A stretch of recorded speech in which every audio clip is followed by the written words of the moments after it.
नमस्कार, स्वागत है एमपी एग्जाम बाई अरुण में।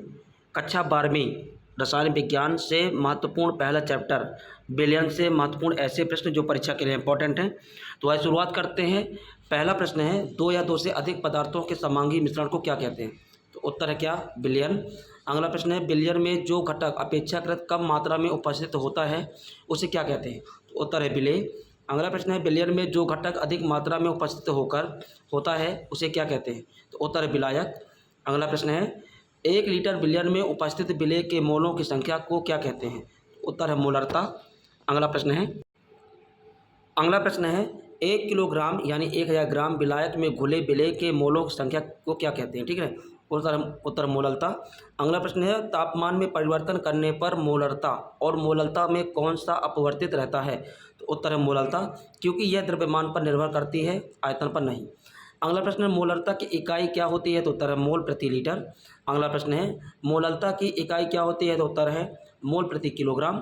अगला प्रश्न है, किसी घटक के मोलों की संख्या और विलयन के कुल मोलों की संख्या के अनुपात को क्या कहते हैं? तो उत्तर है मोल प्रभाज्य या मोल अंश। अगला प्रश्न है, विलयन में उपस्थित सभी घटकों के मोल प्रभाज्य का कुल योग कितना होता है? तो उत्तर है हमेशा 1 होता है। अगला प्रश्न है, स्थिर ताप पर किसी गैस की द्रव में विलेयता दाब के समानुपाती होती है, यह किसका नियम है? तो उत्तर है हेनरी का नियम। अगला प्रश्न है, सोडा वाटर या शीतल पेयों में CO2 यानी कार्बन डाइऑक्साइड की विलेयता बढ़ाने के लिए बोतल को कैसे बंद किया जाता है? उत्तर है उच्च दाब पर। अगला प्रश्न है, गहरे समुद्र में गोताखोरों द्वारा श्वास लेने वाले टैंकों में नाइट्रोजन के जहरीले प्रभावों से बचाने के लिए क्या मिलाई जाती है? तो उत्तर है हीलियम गैस।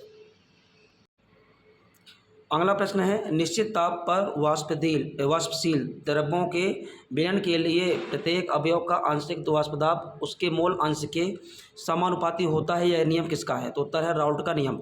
अगला प्रश्न है, जो विलयन सभी सांद्रताओं और ताप पर राउल्ट के नियम का पूर्णतः पालन करते हैं उन्हें क्या कहते हैं? तो उत्तर है आदर्श विलयन। अगला प्रश्न है, आदर्श विलयन के लिए एंथैल्पी परिवर्तन और आयतन परिवर्तन का मान कितना होता है? तो उत्तर 0 होता है। और अगला प्रश्न, जो विलयन राउल्ट के नियम से विचलन प्रदर्शित करते हैं उन्हें क्या कहते हैं? तो उत्तर है अनादर्श विलयन। अगला प्रश्न है, एथेनॉल और एसीटोन का मिश्रण राउल्ट के नियम से किस प्रकार का विचलन दर्शाता है? तो उत्तर धनात्मक। अगला प्रश्न है, क्लोरोफॉर्म और एसीटोन का मिश्रण राउल्ट के नियम से किस प्रकार विचलन दर्शाता है? तो उत्तर है ऋणात्मक विचलन। और अगला प्रश्न है, ऐसे मिश्रण जो बिना संघटन बदले एक ही निश्चित ताप पर उबलते हैं उन्हें क्या कहते हैं? उत्तर स्थिर क्वाथी मिश्रण।